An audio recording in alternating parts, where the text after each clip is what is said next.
Videos देखने के लिए सब्सक्राइब करें जनसत्ता.com, बेल आइकन दबाकर पाएं लेटेस्ट नोटिफिकेशंस।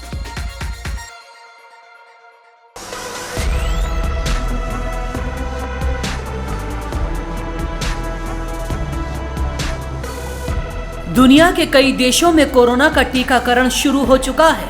भारत वैक्सीन का बेसब्री से इंतजार कर रहा है, लेकिन उससे पहले एक अहम सवाल का जवाब तलाशना बेहद जरूरी है।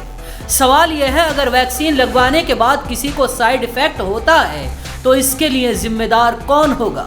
क्या सरकार उसका इलाज कराएगी या कोई जुर्माना देगी, या फिर आपको खुद ही अपने हालात संभालने होंगे? अब तक वैक्सीन के कई साइड इफेक्ट सामने आए हैं।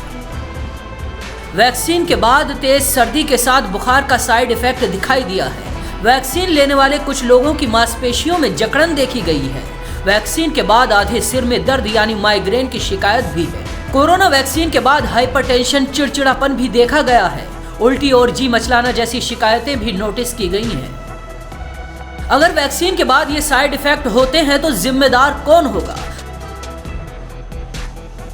अगर वैक्सीन लगवाने के बाद आपको कोई साइड इफेक्ट होता है तो वैक्सीन कंपनियां इसके लिए उत्तरदायी नहीं होंगी। इन कंपनियों ने कई देशों में किए गए अपने कॉन्ट्रैक्ट में साफ साफ लिखा है कि अगर किसी को कुछ दिक्कत होती है तो उनकी जिम्मेदारी नहीं है। फाइजर ने अपने कॉन्ट्रैक्ट में लिखा है कि वो किसी भी तरह के साइड इफेक्ट के लिए जिम्मेदार नहीं होगी। कंपनियां मास डिस्ट्रीब्यूशन की इजाजत नहीं देती हैं। ऐसे में वैक्सीन कंपनियां किसी भी तरह के साइड इफेक्ट के लिए जिम्मेदार नहीं है। कुछ देशों में साइड इफेक्ट होने के बाद सरकार ने इलाज कराने का आश्वासन दिया है। वहीं अमेरिका में भी वैक्सीन के बाद होने वाले साइड इफेक्ट को लेकर सरकार की कोई जिम्मेदारी नहीं है। अभी भारत के लिए सरकार की ओर से कोई दिशा निर्देश जारी नहीं किए गए हैं।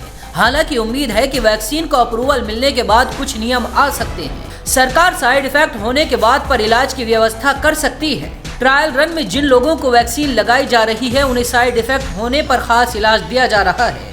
साथ ही ट्रायल वैक्सीन लगवाने पर डॉक्टर 30 दिन तक निगरानी में रखते हैं और उनका रेगुलर चेकअप होता है। दूसरी ओर कोरोना वायरस का नया स्ट्रेन को लेकर गुड न्यूज है। एक स्टडी के मुताबिक यूके वाला स्ट्रेन ज्यादा संक्रामक तो है मगर गंभीर रूप से बीमार नहीं करता। वैज्ञानिक इसे गुड न्यूज मानते हैं। यूके की यूनिवर्सिटी ऑफ रीडिंग में वायरलॉजी के प्रोफेसर इयान जोन्स कहते हैं, वायरलॉजी का सामान्य नियम है कि बेहतर ट्रांसमिशन हल्की बीमारी से जुड़ा होता है। अगर कोई वायरस म्यूटेट होकर ज्यादा घातक हो जाता है तो संभावना यही है कि वो दूसरे को संक्रमित करने से पहले होस्ट को ही मार देगा। उदाहरण के लिए इबोला वायरस को लीजिए। ये तेजी से फैला और बेहद घातक था, जिससे होस्ट की मौत हो गई और संक्रमण फैलने की संभावना घटती चली गई।